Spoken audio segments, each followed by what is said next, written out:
എല്ലാവർക്കും നമസ്കാരം. ലിബറൽ റെസ്പോൺസിലേക്ക് വീണ്ടും സ്വാഗതം. വിസ്മയ മോഹൻലാലിൻ്റെ തുടക്കം എന്ന ചിത്രം 2026 ഓഗസ്റ്റ് 7 റിലീസ് ചെയ്തു. ആദ്യ ദിവസം തന്നെ ഇന്ത്യയിൽ നിന്ന് ഏകദേശം 2,40,00,000 രൂപ നെറ്റ് കളക്ഷൻ ലഭിച്ചു എന്ന് റിപ്പോർട്ട് ചെയ്യപ്പെട്ടിട്ടുണ്ട്. അബ്രിദ് ഷൈൻ എന്ന ഒരു പ്രമുഖനായ ഒരു സംവിധായകനുണ്ട്. അദ്ദേഹം സംവിധാനം ചെയ്ത കുംഫു മാസ്റ്റർ എന്ന സിനിമയിൽ ഇതുപോലെ ഒരു പുതുമുഖ നടിയായിരുന്നു അഭിനയിച്ചിരുന്നത്. പേര് നീത പിള്ള. എന്നാൽ ആ സിനിമയുടെ റിലീസും നോക്കി മാധ്യമങ്ങളും പ്രേക്ഷകരും കാത്തിരുന്നില്ല. ആദ്യ ദിവസത്തെ ആദ്യ പ്രദർശനം കാണാൻ ആയിരക്കണക്കിന് പേരുടെ ബുക്കിങ്ങും ഉണ്ടായിരുന്നില്ല. എന്താണ് ഇതിൻ്റെ കാരണം? എന്താണ് ഇതിൻ്റെയൊക്കെ അടിയിൽ പ്രവർത്തിക്കുന്ന മനഃശാസ്ത്രം? ഒരു പുതിയ നടിയാണ് നായിക എന്നറിയുമ്പോൾ നമ്മുടെ തലച്ചോർ ഭയങ്കര യുക്തിയിലാണ് ചിന്തിക്കുക. ഇവൾ അഭിനയിക്കുമോ? സിനിമ എങ്ങനെയായിരിക്കും? ഇവൾ ആരാണ്? പണം ചെലവഴിച്ച് സിനിമ കാണണോ? സിനിമയെ പറ്റിയുള്ള അഭിപ്രായം വരട്ടെ, എന്നിട്ട് വേണമെങ്കിൽ നോക്കാം. പക്ഷേ മോഹൻലാലിൻ്റെ മകൾ എന്ന് കേൾക്കുമ്പോൾ നമ്മുടെ തലച്ചോർ വേറൊരു രീതിയിലാണ് ചിന്തിക്കുന്നത്. മോഹൻലാലിൻ്റെ മകൾ എന്ന സ്റ്റാറ്റസ് തന്നെ ഒരുപാട് വിവരങ്ങൾ ഒറ്റയടിക്ക് നമ്മുടെ തലച്ചോറിൽ എത്തിക്കുന്നു. മോഹൻലാലിനെ നമുക്കറിയാം, അദ്ദേഹത്തിൻ്റെ കഴിവറിയാം, അദ്ദേഹത്തിൻ്റെ കുടുംബത്തെക്കുറിച്ചും ഒരു പരിധിവരെ നമുക്ക് പല കാര്യങ്ങളും അദ്ദേഹത്തെ പറ്റി അറിയാം. അദ്ദേഹത്തോടൊരു വൈകാരിക ബന്ധവുമുണ്ട് നമുക്ക്. അതിനാൽ തലച്ചോർ ഒരു ഷോർട്ട് കട്ട് എടുക്കുന്നു. അവൾക്ക് എന്തോ പ്രത്യേകത ഉണ്ടായിരിക്കണം, ഒന്നുമില്ലെങ്കിലും നമ്മുടെ മോഹൻലാലിൻ്റെ മോളല്ലേ, ഒന്ന് പോയി നോക്കുക തന്നെ. ഇതാണ് പ്രധാനപ്പെട്ട കാര്യം. ചുരുക്കി പറഞ്ഞാൽ ഒരു ഇൻഫർമേഷനും ഇല്ലാത്ത ഒരാളുടെ സിനിമയാകുമ്പോൾ നമ്മുടെ തലച്ചോർ യുക്തിവാദിയാകുന്നു. എന്നാൽ ഓൾറെഡി ഇൻഫർമേഷൻ ഉള്ള ഒരു കുടുംബത്തിലെ വ്യക്തിയുടെ സിനിമയാകുമ്പോൾ നമ്മുടെ തലച്ചോർ യുക്തിയെടുത്ത് തോട്ടിലിടുന്നു, എന്നിട്ട് ഷോർട്ട് കട്ട് അഥവാ എളുപ്പവഴി നോക്കുന്നു. ഈ പ്രവണത ഇന്നും ഇന്നലെയും തുടങ്ങിയതല്ല. ഇത് മനുഷ്യർ വളരെ പഴയ ഒരു പ്രവണതയാണ്. മനുഷ്യൻ മറ്റൊരാളുടെ കഴിവ് എല്ലായ്പ്പോഴും നേരിട്ട് പരിശോധിച്ചല്ല തീരുമാനിക്കുന്നത്. പകരം ആരാണ് എന്ന ചോദ്യത്തിന് വലിയ പ്രാധാന്യം കൊടുക്കുന്നു. ഉദാഹരണത്തിന് ഒരു ഇൻ്റർവ്യൂ നടക്കുമ്പോൾ അജ്ഞാതനായ ഒരു ഉദ്യോഗാർത്ഥി വന്ന് പറയുന്നു, ഈ കമ്പനിയെ ഞാൻ വളരെ നന്നായി നടത്തും. അപ്പോൾ കമ്പനിയുടെ ഡയറക്ടർമാർ ഇങ്ങനെ ചിന്തിക്കും, ഇതൊക്കെ ഞങ്ങൾ കുറെ കേട്ടിട്ടുള്ളതാണ്. അവർ അയാളുടെ ബയോഡാറ്റ ചിക്കിച്ചുകയും. അപ്പോൾ അതേ യോഗ്യതയുള്ള മറ്റൊരു ഉദ്യോഗാർത്ഥി വന്ന് പറയുകയാണ്, ഞാൻ ടാറ്റ കുടുംബത്തിൽ നിന്നുള്ള ആളാണ്. രണ്ടാമത്തെ വ്യക്തിയുടെ കഴിവിനെക്കുറിച്ച് യാതൊരു തെളിവുമില്ലെങ്കിലും ആളുകളുടെ ശ്രദ്ധ സ്വാഭാവികമായി ആ രണ്ടാമത്തെ ആളിലേക്ക് പോകും. ഇതിന് തക്കവണ്ണം നമ്മുടെ മസ്തിഷ്കത്തിൽ എന്തൊക്കെ പ്രവർത്തിക്കുന്നു? ഒന്ന്, പ്രസ്റ്റീജ് ബയാസ്. ഒരു വ്യക്തിയെപ്പറ്റി കഴിവുള്ളവൻ, വിജയിച്ചവൻ, ബഹുമാനിക്കപ്പെടുന്നവൻ എന്നൊക്കെ സമൂഹം കരുതുന്നുണ്ടെങ്കിൽ അദ്ദേഹവുമായി ബന്ധപ്പെട്ട ആളുകൾക്കും കൂടുതൽ ശ്രദ്ധയും വിശ്വാസവും നൽകാൻ നമ്മുടെ തലച്ചോർ ഉത്സാഹം കാണിക്കുന്നു. രണ്ടാമത്, സ്റ്റാറ്റസ് ബയാസ്. ഒരാൾക്ക് ഉയർന്ന സാമൂഹിക സ്ഥാനമുണ്ടെങ്കിൽ ആ വ്യക്തിയെയും അദ്ദേഹവുമായി ബന്ധപ്പെട്ടവരെയും കൂടുതൽ പ്രാധാന്യത്തോടെ കാണാൻ നമ്മുടെ തലച്ചോർ ഉത്സാഹം കാണിക്കുന്നു. ഉദാഹരണത്തിന്, ഒരു സാധാരണ വ്യക്തി ഒരു അഭിപ്രായം പറയുന്നു, ഒരു വലിയ പ്രശസ്തനായ വ്യക്തി അതേ അഭിപ്രായം പറയുന്നു. രണ്ടാളും പറഞ്ഞത് ഒരഭിപ്രായം, പക്ഷെ മനുഷ്യർ പ്രശസ്തനായ വ്യക്തിയുടെ വാക്കിന് കൂടുതൽ വെയിറ്റ് കൊടുക്കുന്നു. മൂന്നാമത്തേത്, ഹാലോ ഇഫക്റ്റ്. ഒരു ഗുണത്തിൻ്റെ പ്രകാശം മറ്റു ഗുണങ്ങളിലേക്കും പകരുന്നു. ഇത് വളരെ രസകരമായൊരു കാര്യമാണ്. ഒരു വ്യക്തിയെക്കുറിച്ച് നമുക്ക് നല്ല ഒരു ഇംപ്രഷൻ ഉണ്ടാകുന്നു. അപ്പോൾ ആ നല്ല ഇംപ്രഷൻ മറ്റു ഗുണങ്ങളെയും സ്വാധീനിക്കുന്നു. ഉദാഹരണം, മോഹൻലാൽ അത്ഭുതകരനായ ഒരു നടനാണ് എന്ന നമ്മുടെ ഒരു ധാരണ അദ്ദേഹത്തിൻ്റെ മകൾക്കും അഭിനയത്തിൽ കഴിവുണ്ടാകാമെന്ന ഒരു അബോധപൂർവമായ ധാരണയിലേക്ക് നീങ്ങുന്നു. അച്ഛൻ ആനപ്പുറത്തിരുന്നാൽ മകന് തഴമ്പുണ്ടാകില്ല എന്ന് നമ്മളെല്ലാവരും പറയും. അച്ഛൻ്റെ ആക്ടിങ് എബിലിറ്റി മകളുടെ ആക്ടിങ് എബിലിറ്റി തെളിയിക്കുന്നില്ല എന്നും പറയും. എങ്കിലും നമ്മുടെ തലച്ചോർ നമ്മളറിയാതെ ഒരു ബന്ധം ഉണ്ടാക്കുന്നു. അതാണ് ഈ ഹാലോ ഇഫക്റ്റ്. പിന്നെ നാലാമത്തെ, ഫെമിലിയാരിറ്റി. നമുക്ക് പരിചയമുള്ള കാര്യങ്ങളിലേക്ക് അപരിചിതമായ കാര്യങ്ങളെക്കാൾ എളുപ്പത്തിൽ ശ്രദ്ധ പോകുന്നു. ഒരു പുതിയ നടിയുടെ പേര് നീത പിള്ള എന്ന് പറഞ്ഞാൽ നിങ്ങൾക്കൊന്നും അറിയില്ല, അല്ലെങ്കിൽ മനസ്സിലാവില്ല. പക്ഷെ മോഹൻലാലിൻ്റെ മകൾ വിസ്മയ എന്ന് പറഞ്ഞാൽ ഉടൻ ഒരു മെൻ്റൽ കണക്ഷൻ ഉണ്ടാകുന്നു. മോഹൻലാൽ, അദ്ദേഹത്തിൻ്റെ സിനിമകൾ, പഴയ സിനിമകൾ, നമ്മുടെ ഓർമ്മകൾ, വൈകാരിക ബന്ധം. അതുകൊണ്ട് ആ വ്യക്തി, ആ വിസ്മയ എന്ന് പറയുന്ന വ്യക്തി അപരിചിതയല്ല. ഇതാണ് ഫെമിലിയാരിറ്റിയുടെ ശക്തി. ഈ എല്ലാ പ്രഭാവങ്ങളും തലച്ചോറിൻ്റെ പ്രവർത്തന രീതിയിൽ കാണുന്നു. കോഗ്നിറ്റീവ് മെക്കാനിസത്തിൻ്റെ കൂട്ടായ പ്രവർത്തനം എന്നതിനെ പറയുന്നു. എല്ലാ പക്ഷപാതിത്വങ്ങളും മോഹൻലാലിൻ്റെ മകളിലേക്ക് അറ്റൻഷൻ ഉണ്ടാക്കാൻ നമ്മളെ സഹായിക്കുന്നു. അങ്ങനെ നമ്മൾ അതിലേക്ക് ശ്രദ്ധിക്കുന്നു. ഇവിടെ മെറിറ്റോക്രസി എന്ന് പറയുന്ന ഒരു സംഭവമുണ്ട്. എല്ലാറ്റിലും മെറിറ്റ് വേണമെന്ന് വാദിക്കുന്നവർ, അവർ ചോദിക്കുക ആരാണ് ഏറ്റവും കഴിവുള്ളവർ എന്നാണ്, ആർക്കാണ് കൂടുതൽ മെറിറ്റ് ഉള്ളത് എന്നാണ്. പക്ഷേ അവർ കൂടി ഉൾപ്പെടുന്ന നമ്മുടെ യഥാർത്ഥ സമൂഹം ചോദിക്കുന്നത് അതല്ല, ആരെയാണ് നമുക്ക് അറിയാവുന്നത് എന്നാണ്.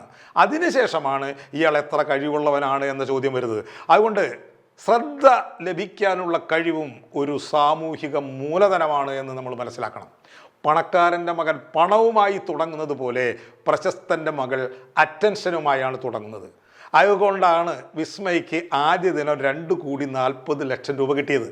ഇതിന് സിനിമയുടെ ലോകത്ത് ഇനീഷ്യൽ പുൾ എന്ന് പറയുന്നു. 2 ദിവസം ഈ പുൾ ഉണ്ടാകണമെന്നില്ല. കാരണം സിനിമ മോശമാണെങ്കിൽ ആ വിവരം ഒറ്റ ദിവസം കൊണ്ട് പുറത്തറിഞ്ഞിരിക്കും. അപ്പോഴും വരുന്ന അറ്റൻഷൻ ഇതായിരിക്കും, അവൾ മോഹൻലാലിൻ്റെ പേര് കളഞ്ഞു. മനുഷ്യൻ്റെ ഈ ഷോർട്ട് കട്ട് തേടുന്ന സ്വഭാവം ഇന്നോ ഇന്നലെയോ തുടങ്ങിയതല്ല എന്ന് നമ്മൾ മുമ്പ് സൂചിപ്പിക്കുകയുണ്ടായി. ഇതിന് പരിണാമപരമായ വേരുകൾ ഉണ്ട്. 10,000-കണക്കിന് വർഷങ്ങളുടെ വേരാണത്. കൃഷിയിലേക്ക് നമ്മൾ തിരിയുന്നതിന് മുമ്പ് 10,000-കണക്കിന് വർഷം മനുഷ്യർ ചെറിയ ഹണ്ടർ ഗേദറർ സമൂഹങ്ങളായാണ് വളരെ കാലം ജീവിച്ചത്. പെറുക്കി തിന്നു, വേട്ടയാടി ജീവിച്ചു. ആ സമയത്ത് അവിടെ ഒരാളുടെ കഴിവ് മനസ്സിലാക്കാൻ വർഷങ്ങളോളം പരീക്ഷണം നടത്താൻ കഴിയാത്ത സാഹചര്യങ്ങൾ ഉണ്ടായിട്ടുണ്ടാകണം. അന്ന് മുതൽ സ്വീകരിച്ചു പോരുന്ന ഒരു ഷോർട്ട് കട്ടായിരിക്കണം ഇത്. അക്കാലത്തെ സാഹചര്യങ്ങളിൽ അതിജീവനത്തിന് ഇത്തരം പക്ഷപാതിത്വങ്ങൾ പ്രയോജനപ്പെട്ടിട്ടുണ്ടായിരിക്കാം. സർവൈവൽ ഓഫ് ദ ഫിറ്റസ്റ്റ് എന്നല്ലേ പരിണാമ ജീവശാസ്ത്രം പറയുന്നത്. അതിജീവനത്തിന് സഹായിക്കപ്പെട്ട ഗുണങ്ങൾ നിലനിൽക്കുന്നു, ഇന്നും നിലനിൽക്കുന്നു. ഇത് രാഷ്ട്രീയത്തിലേക്ക് വന്നാൽ ഇതിലും വലിയ പ്രഭാവം കാണിക്കുന്നു. കുറച്ച് ദിവസം മുമ്പ് ഡോക്ടർ ഇക്ബാൽ എഴുതിയ ഫേസ്ബുക്ക് കുറിപ്പിൽ രാഹുൽ ഗാന്ധിയെയും പ്രിയങ്ക ഗാന്ധിയെയും കുറിച്ച് ഇങ്ങനെ എഴുതി: നെഹ്റു ഗാന്ധി കുടുംബത്തിൻ്റെ ദേശീയ രാഷ്ട്രീയത്തിലെ ദീർഘകാല മേധാവിത്വത്തോട് എനിക്ക് മറ്റു പലരെയും പോലെ അസ്വസ്ഥതയുണ്ട്. പൊതുവെ വംശപരമ്പരാ ഭരണത്തോട്, അതായത് ഡൈനാസ്റ്റിക് പൊളിറ്റിക്സ്, അതിനോട് എനിക്ക് യോജിക്കാനാവില്ല. ജനാധിപത്യത്തിൽ നേതൃത്വം കഴിവിൻ്റെയും ജനവിധിയുടെയും അടിസ്ഥാനത്തിലായിരിക്കണം. ഇത്തരം അഭിപ്രായങ്ങളെ ഡെമോക്രാറ്റിക് ഐഡിയൽ എന്ന് പറയുന്നു, ജനാധിപത്യ ആദർശം. ഈ അഭിപ്രായം പ്രകടിപ്പിക്കുന്നവർക്ക് പോലും അത് പുലർത്താനാവില്ല. ഉദാഹരണത്തിന്, അദ്ദേഹത്തിൻ്റെ മകൾ സെക്രട്ടേറിയറ്റിൽ പോയി മുഖ്യമന്ത്രി സതീശനെ കാണണമെന്ന് PA പറയുന്നു. ഒരു സ്ലിപ്പ് എഴുതി കൊടുക്കുന്നു. മിസ് പേര് നമുക്കറിയില്ല, അതുകൊണ്ട് miss lady X, daughter of doctor Iqbal എന്ന ഒരു സ്ലിപ്പ്. ഇത് VD സതീശൻ കണ്ടാൽ അദ്ദേഹത്തെ കാണാൻ ഒരുപാട് പേര് കാത്തു നിൽക്കുന്നുണ്ടാവും. അവരെയൊക്കെ മാറ്റി നിർത്തി ആ പെൺകുട്ടിയെ ആദ്യം വിളിക്കും. ഇതിന് കാരണം മസ്തിഷ്കത്തിലെ സെറ്റിങ്ങുകളാണ്. ഡിസ്ക്രിപ്ഷൻ ഓഫ് ഹ്യൂമൻ നേച്ചർ, മനുഷ്യപ്രകൃതിയുടെ വിവരണം. മനുഷ്യർ പ്രശസ്തരായ ആളുകളുടെ മക്കളെ സ്വാഭാവികമായി കൂടുതൽ ശ്രദ്ധിക്കുന്നു. വിസ്മയ്ക്ക് കിട്ടിയ ഇനീഷ്യൽ പുള്ളും രാഹുൽ ഗാന്ധിക്ക് കിട്ടുന്ന പൊളിറ്റിക്കൽ ഇനീഷ്യൽ പുള്ളും ഒരേ കാര്യമൊന്നുമല്ല. എങ്കിലും അവയുടെ അടിയിൽ ഒരു പൊതുവായ ബോധാത്മകമായ ഒരു തത്വമുണ്ട്. പ്രശസ്തനായ ഒരാളുമായി ബന്ധമുള്ള വ്യക്തിക്ക് ആ ബന്ധമില്ലാത്ത വ്യക്തിയേക്കാൾ ആദ്യം തന്നെ നമ്മുടെ ശ്രദ്ധയും വിശ്വാസത്തിൻ്റെ ഒരു ഭാഗവും ലഭിക്കുന്നു. മനുഷ്യൻ്റെ ഈ പ്രവണത ഓൾറെഡി പ്രശസ്തരായ ആളുകൾക്ക് വലിയ ഗുണമാണ്. അതായത് ഒരു ലൂപ്പാണ് ഇവിടെ ഉണ്ടാകുന്നത്. സ്വയം ശക്തിപ്പെടുത്തുന്ന ഒരു വൃത്തം രൂപപ്പെടുകയാണ്, സെൽഫ് റീഇൻഫോഴ്സിങ് ലൂപ്പ്. അതെങ്ങനെയാണത് ആ വൃത്തം ഉണ്ടാകുന്നത് നമുക്ക് നോക്കാം. കുടുംബപ്പേര് വഴി കൂടുതൽ ശ്രദ്ധ, കൂടുതൽ ശ്രദ്ധ വഴി കൂടുതൽ അവസരങ്ങൾ, കൂടുതൽ അവസരങ്ങൾ വഴി കൂടുതൽ കഴിവ് കാണിക്കാനുള്ള കൂടുതൽ അവസരങ്ങൾ, കൂടുതൽ അവസരങ്ങൾ വഴി കൂടുതൽ വിജയം നേടാനുള്ള സാധ്യത, കൂടുതൽ വിജയങ്ങൾ വഴി വീണ്ടും കുടുംബപ്പേരിൻ്റെ മൂല്യം വർദ്ധിപ്പിക്കുന്നു. സ്വയം ശക്തിപ്പെടുത്തുന്ന വൃത്തം. ജനത്തിനിത് മനസ്സിലാവില്ല. അവർ ഇങ്ങനെ പറയും, അവസാനം കഴിവ് തെളിയിച്ചല്ലോ എന്ന്. കഴിവ് തെളിയിക്കാൻ അവസരം ആദ്യം ആർക്കാണ് ലഭിച്ചത് എന്ന പ്രധാനപ്പെട്ട ചോദ്യം മനുഷ്യർ വിഴുങ്ങുന്നു. സാധാരണ കഴിവുകൾ മാത്രമുള്ള ഒരു വ്യക്തി രാഷ്ട്രീയത്തിൽ എത്തിയാലുള്ള സ്ഥിതി എന്താണെന്ന് ആലോചിച്ചിട്ടുണ്ടോ? പാർട്ടിയിൽ പ്രവർത്തിക്കണം, പ്രാദേശികമായി അറിയപ്പെടണം, സംഘടനയിൽ ഉയരണം, മാധ്യമ ശ്രദ്ധ നേടണം, തെരഞ്ഞെടുപ്പിൽ മത്സരിക്കണം, സീറ്റ് കിട്ടണം, ജനങ്ങൾ അറിയണം, ഇതിങ്ങനെ ഒരു നീണ്ട യാത്ര. പക്ഷേ ഒരു രാഷ്ട്രീയ കുടുംബത്തിലെ അംഗത്തിന് ആ യാത്രയുടെ വലിയൊരു ഭാഗം കുടുംബ പാരമ്പര്യമായി ജനങ്ങൾ അങ്ങോട്ട് നൽകുന്നു, ഫ്രീ ആയി നൽകുന്നു. ഈ സത്യം അംഗീകരിച്ചു കൊടുക്കാൻ നമ്മുടെ യുക്തി സമ്മതിക്കുകയില്ല. എന്നാൽ നമ്മുടെ യുക്തിക്ക് ഈ പ്രവണതയെ ഇല്ലാതാക്കാനും പറ്റുന്നില്ല. മനുഷ്യനെ സംബന്ധിച്ചിടത്തോളം അൺസ്റ്റോപ്പബിൾ ആണത്. മനുഷ്യ യുക്തിക്ക് ആകെ ചെയ്യാൻ കഴിയുന്നത് ശരി, ആദ്യം ശ്രദ്ധ കൊടുത്തു, ഇനി തെളിവ് നോക്കാം എന്ന് പറയുകയാണ്.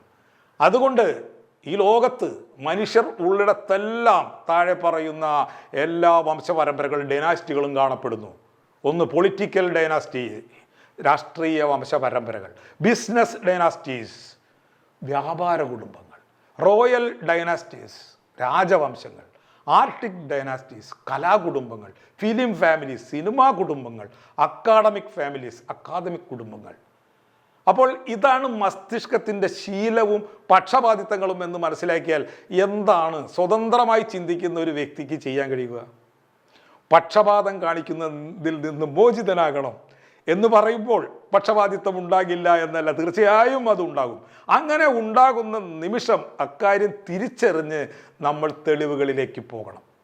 നമ്മൾ ഉടമയായിരിക്കുന്ന ഒരു കമ്പനിയിലേക്ക് ജോയിൻ ചെയ്യാൻ വന്ന ചെറുപ്പക്കാരൻ ടാറ്റയുടെ കുടുംബത്തിൽ നിന്നാണ് എന്ന് പറയുമ്പോൾ ആരായാലും പക്ഷപാതത്തിന് അടിമപ്പെടും. പക്ഷേ അപ്പോൾ തന്നെ നമ്മളത് തിരിച്ചറിയണം, ഞാൻ ബയാസിൽ വീണിരിക്കുന്നു. ഒരു സാധാരണ കുടുംബത്തിലെ ചെറുപ്പക്കാരനോട് ചെയ്യുന്ന എല്ലാ മുൻകരുതലുകളും ടാറ്റയുടെ കുടുംബത്തിലെ ചെറുപ്പക്കാരനോടും എടുക്കേണ്ടതുണ്ട് എന്ന് നമ്മൾ ആവർത്തിച്ചുറപ്പിക്കണം. മുൻപ് നിങ്ങൾ എന്താണ് ചെയ്തത്? എന്ത് ഫലമുണ്ടാക്കി? എന്താണ് നിങ്ങളുടെ പ്രത്യേക കഴിവ്? പരാജയപ്പെട്ടപ്പോൾ നിങ്ങൾ എന്ത് ചെയ്തു? അപ്പോൾ സ്റ്റാറ്റസ് മാറിയാലും ഇവാലുവേഷൻ്റെ ക്രൈറ്റീരിയ മാറുന്നില്ല. മോഹൻലാലിൻ്റെ മകളാണ് തുടക്കം എന്ന ചിത്രത്തിൻ്റെ നായിക എന്നറിയുമ്പോൾ നമ്മൾ ഉടൻ ബയാസിൽപ്പെടും. ബുക്ക് മൈ ഷോ എടുത്ത് ടിക്കറ്റ് ബുക്ക് ചെയ്യാൻ പോകുമ്പോൾ നമ്മൾ ചിന്തിക്കണം, കുംഫു മാസ്റ്റർ എന്ന സിനിമയിൽ അഭിനയിച്ച നീതു പിള്ളയും പുതുമുഖമായിരുന്നല്ലോ, എന്നിട്ട് ഞാൻ ആ സിനിമയ്ക്ക് പോയില്ലല്ലോ. ഈ വിസ്മയ എന്താണ് മുമ്പ് ചെയ്തത്? എന്ത് ഫലമുണ്ടാക്കി? എന്താണ് അവളുടെ പ്രത്യേക കഴിവ്? ഈ രീതിയിൽ കാര്യങ്ങളെ ഉൾക്കൊണ്ട് തലച്ചോറിനെ പരിശീലിപ്പിക്കേണ്ടി വരും. അല്ലാതെ മോഹൻലാലിൻ്റെ മകളുടെ സിനിമയ്ക്ക് ക്യൂ നിൽക്കാൻ പോയിട്ട് രാഹുൽ ഗാന്ധിയുടെ കുടുംബ രാഷ്ട്രീയത്തെപ്പറ്റി പറഞ്ഞ് സ്വയം വഞ്ചിതരാകാൻ കഴിയില്ല. ഇതാണ് നമ്മൾ പറയുന്നത്. നന്ദി, നമസ്കാരം.